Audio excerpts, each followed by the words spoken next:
ஆறெழுத்தை சொல்லுங்கள். 6 பலன்களை அடையுங்கள். தெய்வ மந்திரங்களை சொல்வதால் மனமும் முகமும் மலரும். ஆனந்தம் பெருகும்.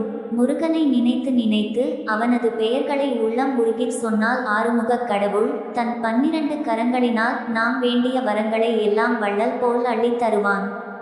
அதிலும் கந்த சஷ்டி விரத காலத்தில் இந்த மந்திரங்களை சொல்வது இரட்டிப்பு பலன் தரும். சரவணபவன், முருகன், குமரன், கந்தன், குகன், வேலாயுதன், மயில்வாகனன், சேவல் கொடியோன் என்ற திருநாமங்கள் முருகனின் அடியார்களால் பக்தியுடன் சொல்லப்படுபவை. இதில் சரவணபவ என்னும் ஆறெழுத்து மந்திரம் மிகவும் சிறப்பானதாகும். இதனை மனம் உருக சொல்பவர்கள் செல்வம், கல்வி, முக்தி எனும் பிறப்பற்ற நிலை, எதிரிகளை வெல்லுதல், ஆரோக்கியம், பயமின்றி இருத்தல் ஆகிய 6 பலன்களையும் பெற்று மகிழ்வார்கள். சரவணன் என்றால் பொய்கையில் நாணல் புற்களுக்கு மத்தியில் தோன்றியவன் என்று பொருள். இதனால் தான் முருகன் கோயில்களில் உள்ள தெப்ப குளங்களை சரவண பொய்கை என்று அழைப்பார்கள்.